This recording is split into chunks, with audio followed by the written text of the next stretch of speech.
Hello YouTuber family, કેમ છો? Swaminarayan, good morning, જય શ્રી કૃષ્ણ. અત્યારે 8:30 વાગ્યા છે.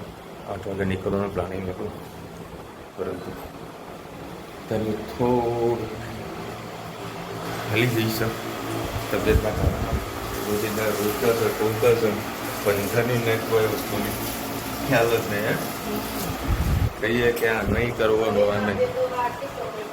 હા, ચોકલેટ દોડનું રિએક્શન આવ્યું તો ભરાયો બરોબરનું. આખી રાત અમને હેરાન કરી દીધું. હવે બીજા દવાખાના લઈ જાય બીજું શું થાય. બધી ઘરે તો મને નથી હાલતા, પણ બીજાના ઘરે જાય ને ત્યાંથી એ ચોકલેટ લઈને આવે છે. અને મારે અત્યારે આઈફોન વળી આપ્યું છે સર્વિસ માટે, એટલે બપોર સુધી એ પણ આવી જશે. હું તો મહેસાણામાં છેલ્લા જે વળી આઈફોન લીધા વગર હું જવાનું છું. એટલે વહેલાસર નીકળવાનો પ્રયત્ન કરીએ.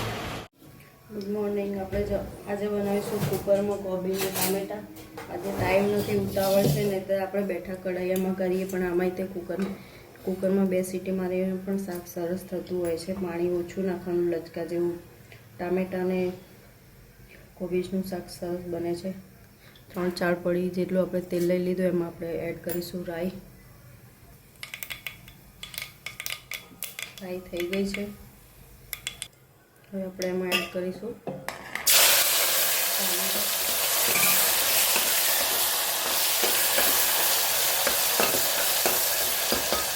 સાથે સાથે મસાલા કરી દઈએ. હળદર, લાલ મરચું પાવડર, ધાણા જીરું, સેજ હિંગ,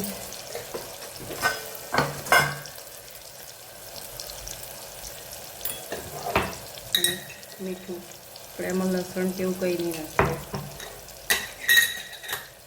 મિક્સ તમને ભાવતું લસણ નાખી શકો છો. આ શાકમાં લસણને સ્વાદ થોડો અલગ લાગે છે, એટલે નહીં એડ કરીએ આપણે. બસ ટામેટાને થોડા પાકી જવા દઈએ, પછી કોબીજ એડ કરીએ.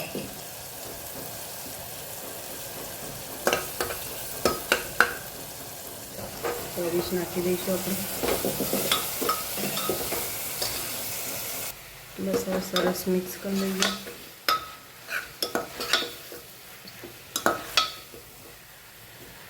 બસ ઢાંકણું ખુલ્લું રાખીને થોડીક વાર પાકવા દઈએ, પછી એમાં આપણે કોથમીર એડ કરીએ.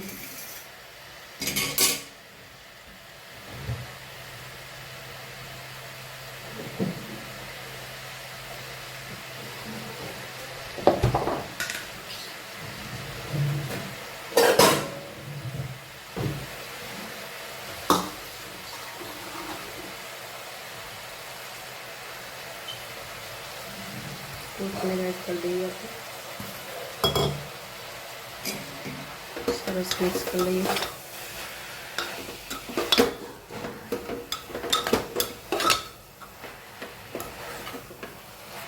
બસ આમાં 2 સીટી મારીએ, થોડું અડધો ચમચો જેટલું પાણી નાખીએ, એટલે આપણી સબ્જી તૈયાર. આવજો. જય શ્રી કૃષ્ણ. બેનની તબિયત પાછી બગડી, પાછા દવાખાને લઈ જવાના છે. આખી રાત ઊંઘ્યા નથી, ખબર કાકડા ફૂલી ગયા છે શું છે. હવે દવાખાને જઈએ એટલે ખબર પડે. ચલો બતાવો તો આવી ગયા છીએ ધનુબેનને. હા, બીજી મુકાવાનું નહીં ને? શું થયું? શું કહીશ ડૉક્ટરનું? ચોકલેટ બહુ ખાઉં છું, કેક બહુ. ધનુબેનનો નાસ્તો આવી ગયો છે દવાનો. શું ખાવું છે? કેક ખાવી છે કે દવા ખાવી છે? હા, શું ખાવાનું? કેક કે દવા? બોલ જલ્દી. કોઈ દિવસ દવા નહોતા પીતા, આજે હવે માંદા પડ્યા છે ને, ખોલીને જાતે પીવા માંડે. કેટલો નાસ્તો છે તમારો? ગણી લો તો. હા ધનવીબેન, કેટલો નાસ્તો છે? 3 આ, 1 આ અને 1 આ. દવા પીને જ પેટ ભરવાનું હે ને? ખાવાની હવે ચોકલેટો? હા, બહારનું કંઈ ખાવાનું બેટા? નહીં ખાવું કે? મીઠી મીઠી કયો ફ્લેવર છે એનો? ઓરેન્જ. હા સરસ. દવા પી લો, નહીં તો આપણે ઇંચી તો છે જ છેલ્લે. નહીં? ગુડ ઇવનિંગ, જય શ્રી કૃષ્ણ. આજે આપણે બનાવીશું બ્રેડ પકોડા. હવે આપણે એમાં જીરું નહીં કે રાઈ નહીં, આપણે એમાં વરિયાળી એડ કરીશું. હવે મેં પુદીનો, થોડું ધાણા જીરું અને કસૂરી મેથી લીધી છે, એ એડ કરી દઈએ. ગેસની ફ્લેમ ધીમી કરી દઈએ. હવે એમાં મરચું એડ કરીશું આપણે, સહેજ હિંગ એડ કરીએ, થોડું લાલ મરચું, સહેજ ધાણા જીરું, હળદર, મીઠું અને આમચૂર પાવડર એડ કરીએ આપણે.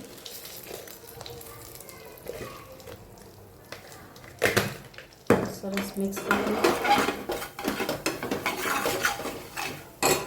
એમાં લીલું મરચું એડ કરીશું.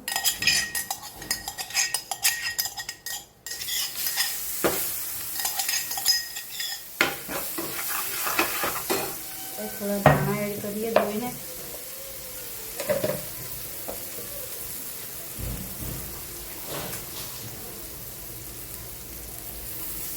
થોડા આપણે બટાકામાં એડ કરી દઈશું. બધા મસાલો પાકવા દઈશું એટલે ગેસની ફ્લેમ આપણે બંધ કરી દઈશું. બસ આપણો મસાલો તૈયાર સેન્ડવિચ માટે. અને આપણે બટાકાના મિશ્રણમાં એડ કરી દઈએ. એક ખાસ વસ્તુ રહી ગઈ પાછળથી એડ કરું છું, ડુંગળી કટ કરી હતી મેં, ચોપ કરી હતી, અને સાથે આપણે થોડી પાકવા દઈએ ગેસની ફ્લેમ.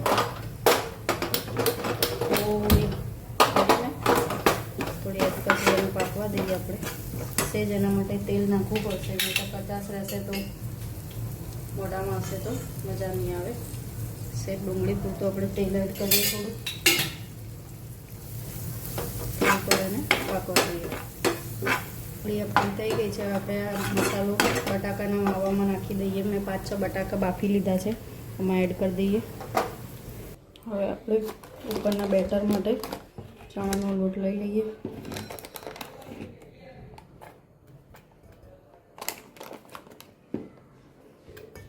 એક મોટી વાટકીનું તમે માપ રાખજો, જેટલું બેટર હોય મસાલો હોય એનાથી 2 ગણું જેટલું વધારે રાખવાનું, કેમ કે આ થીક ફોર્મમાં બનાવવાનું હોય છે.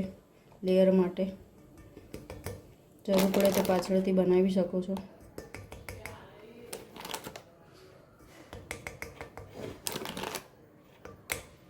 હવે ચણાનો લોટ લીધો. હવે આપણે 2 ચમચી જેટલું ચોખાનો લોટ લઈશું. આનાથી તમારે જે તેલ ભરાતું હોય છે એ તેલ તમારે સહેજે નહીં ભરાય અને બધાનું લેયર મસ્ત થશે. ઓઇલી તમારા બ્રેડ પકોડા નહીં થાય આનાથી. એમાં સહેજ આપણે અજમો એડ કરીશું.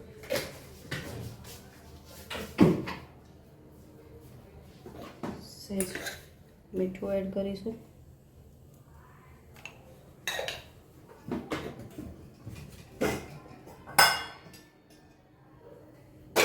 હળદર અને પૂરું ખાંડ નાખીશું, સહેજ ચપટી જેટલી પૂરું ખાંડ એડ કરીશું. હવે પાણી નાખીને મિશ્રણ આપણે સરસ મિક્સ કરી લઈએ.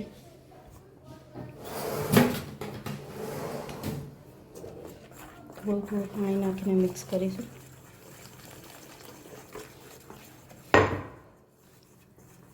મસ્ત આપણું ખીરું તૈયાર થઈ ગયું. હવે આપણે સેન્ડવિચમાં બ્રેડમાં આપણે આ બટાકાનું સ્ટફિંગ ભરીએ. હવે મેં આજે ગ્રીન ચટણી બનાવી છે, સ્પ્રેડ કરીએ.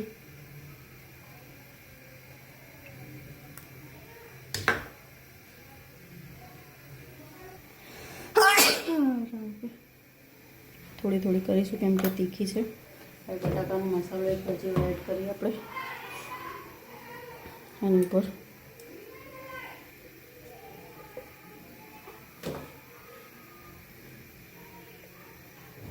તમારે એમાં વટાણાનો મસાલો કરવો હોય તો પણ કરી શકો છો.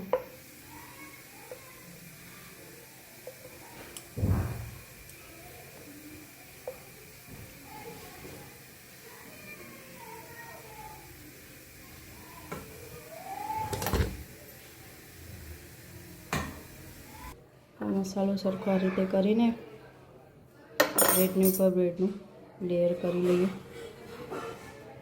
હવે જે ખીરું બનાવે એમાં આપણે આ બ્રેડ ડીપ કરીને તળી લઈએ. સરસ બે બાજુ તળી જાય એટલે આપણા બ્રેડ પકોડા તૈયાર.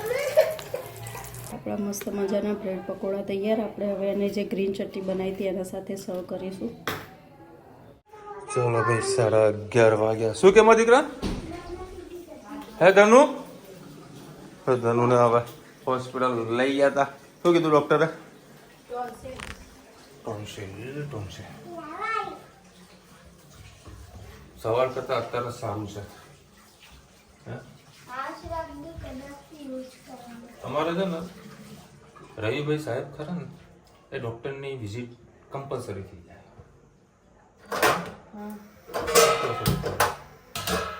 ખાસું લેટ થઈ ગયું. લગભગ 9:15 વાગે આસપાસ તો હું અમદાવાદથી નીકળ્યો હતો. રુચિતા કે અમે તો હું ઘરે તો ઉઠાડીને લઈને મારો ફોન બગડ્યો હતો ને તે ભાઈને મેં કીધું હતું કે ભાઈ મારે લેટ હશે તું તારા ઘરે લઈને જજે. તો મારા ફોન સ્વિચ ઓફ કરીને બેસી ગયો. મને ખાલી જગ્યા મળી કે ભાઈ યાર આ ફ્લેટમાં રહે છે, આજુબાજુ બીજા લોકો બેઠા હતા એ લોકો પૂછી મેં આ ભાઈનું ઘર ક્યાં છે. મને ક્યાં ભાઈ હોઈ ગયો હતો ઉઠાડીને ફોન લઈને આવ્યો. ફોન વગર આપણને ના ચાલે. એમાં ખાસ કરીને આઈફોન રોજ એડવર્ટાઇઝિંગ ચાલુ થઈ ગયું આઈફોનની. નહીં સારું બધા છોકરાઓ એવું કે છે ગબ્બર બનાવતા હતા કે ના મજા આવી. એવું એમ આઈફોન બી સારું નથી બરાબર. આ જગ્યા પર લાવી પણ નહીં હાલ લાવું પણ નથી આવતા, પરંતુ જે છે એને રિપેરિંગ થઈ જાય ને એમાં મજા આવે. જો એને હાથ ધોયા ને તું જો કેવી વાર લાગી તારી. મારા ધનો છે ને કેવા જાતે હાથ ધોવે છો સાબુ વડે. લગભગ 5 મિનિટ થઈ ગઈ એટલે બેટા સાબુ ઘસી ના નાખતી તું. હે સાબુ ઘસી ના નાખતી. ચલો હવે તારા મસ્ત બ્રેડ પકોડા બની રહ્યા છે ચકાચક. કાહે પાણી ડબલ એ મજા આવતી. અચ્છા સરસ. ચલો બનાવો બ્રેડ પકોડા. મારો નંબર તો લાવો તો ક્યાં ના લાવી દે. આપણે વળી નંબરો લાવવા નથી. શું કેવું ભાઈ?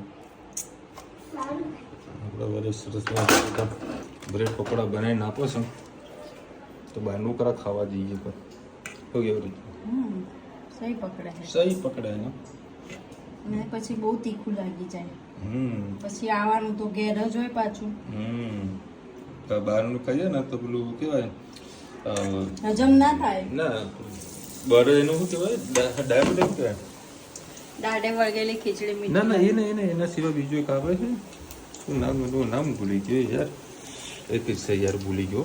યાદ આવેલો કહું તમને. એ ચડવાની જગ્યા છે. ચકોડી ચલો ભાઈ મસ્ત ગરમા ગરમ બ્રેડ પકોડા રેડી.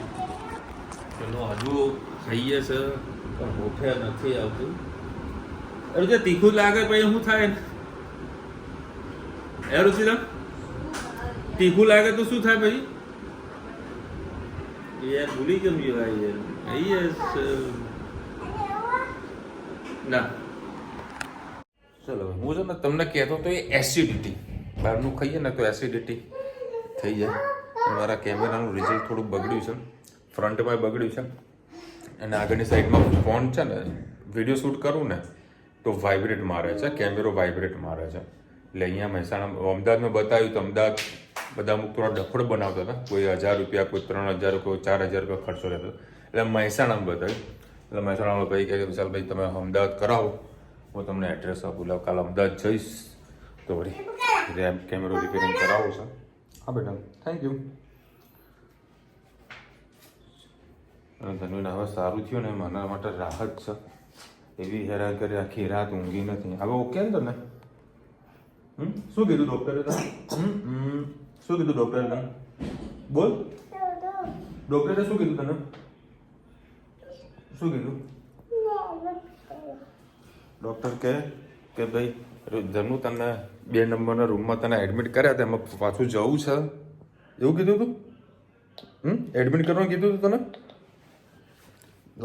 કે ધનુ ના કે વાંધો નહીં હું દવા આપું. દવા કરીશ. દવા કરી હતી પછી દવા પી લીધી. ડાઈ થઈ જાય અમુક વખત. અમુક ટાઈમે છે ને ફરી જાય છે. એવું ને તનું ચલો ભાઈ સોમવારથી નવરાત્રિ શુભ શરૂઆત થઈ રહી છે તો બધાને હેપી નવરાત્રિ એડવાન્સમાં. અને પાછું કાલે અમારે અમદાવાદ જવાનું છે કારણ કે અત્યારે ગરાકીનું સિઝનનો ટાઈમ છે. ઘણા વેપારીઓ રવિવારે આવવાનો પ્રોગ્રામ કરતા હોય છે એટલે મેં કીધું આ વખતે રવિવારે સેટલમેન્ટ કરીએ.